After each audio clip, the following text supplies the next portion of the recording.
নমস্কার, আমি মৌসুমি মম অ্যান্ড দিতিস লাইফে সকলকে স্বাগত।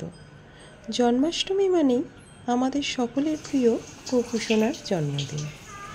গোপু সোনার জন্মদিনে নানা রকম প্ল্যানিং তো থাকেই, কিন্তু এবারে আমার মা অসুস্থ থাকার ইচ্ছা থাকলেও সেরকমভাবে গোপু সোনার জন্মদিন পালন করতে পারিনি।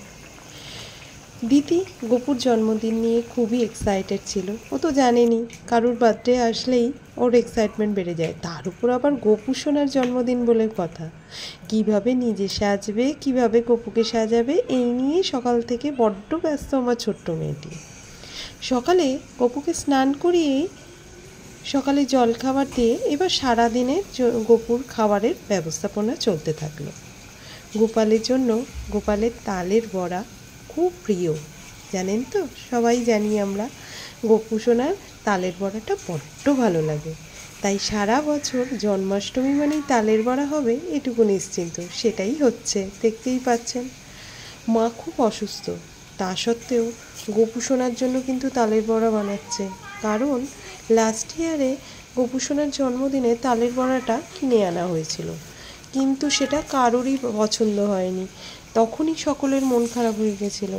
একটা দিন গোপু সোনার জন্মদিন, তাতেও আবার কিনে এইরকম খারাপ খাবার খাওয়াবো।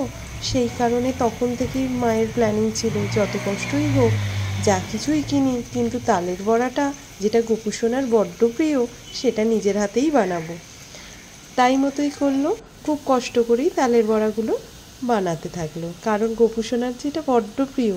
ভালোবাসার জন্মদিনের দিন ভালোবাসার জিনিস খেতে কার না ভালো লাগে। সেই কারণে এই তালের বড়া আর মা নিজের হাতে একটু মালপোয়া বানিয়ে দিল, যেটাও গোপু সোনা খেতে বড্ড বেশি ভালোবাসে। আর বাকিটা সব কেনাকাটির ওপরেই সারতে হলো, কি করা যাবে বলুন তো। অসুস্থ সবাই, আমিও পড়ে গিয়ে আমার পায়ে খানিকটা চোট পেয়েছি, সেই নিয়ে আমিও বেশিক্ষণ দাঁড়াতে পারছি না। তার উপর মা তো বেশ কিছুদিন ধরেই অসুস্থ। সব মিলিয়েই অল্পের ওপরেই গোপু সোনার জন্মদিন সারতে হলো। এই যে দেখতে পাচ্ছেন আমার ছোট্ট মেয়েটি মায়ের সাথে সাথে কি সুন্দর করে দেখুন থালা সাজিয়ে দিচ্ছে।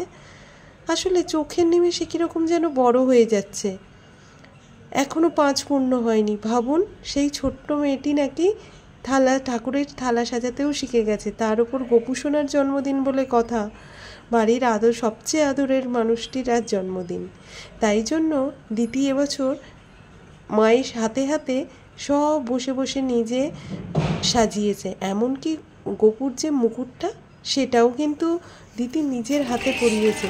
আর কি যত্ন করে, কি সুন্দর মনোযোগ সহকারে করছে দেখুন, দেখলেও ভালো লাগে। ওকে নিয়ে আমরা খানিকটা ইয়ার্কিও বলছিলাম এবার থেকে তুই পুজোর কাজটা সেরে দিবি।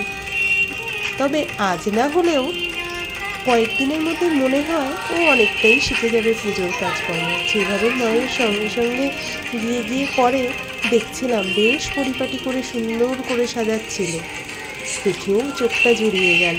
কি বলুন, আপনাদের বাড়িতে জন্মাষ্টমী কেমনভাবে পালন হলো প্রত্যেকে কিন্তু জানাবেন আমাকে অবশ্যই। আর কিছু ফটো বা ভিডিও থাকলে অবশ্যই শেয়ার করবেন। আমার ভিডিওটা ভালো লাগলে লাইক অ্যান্ড কমেন্ট করবেন। আর আপনাদের এইরকম দিদির মতো ছোট সদস্য যদি বাড়িতে থাকে, তারা কে কীভাবে সেজেছিল, কীরকম করে গোপুর জন্মদিন সেলিব্রেট করলো, অবশ্যই কিন্তু আমাকে জানাতে ভুলবেন না। ভিডিওটা ভালো লাগলে অবশ্যই একটা লাইক আর কমেন্ট করবেন। দেখা হচ্ছে নেক্সট ভিডিওতে। Thanks for watching.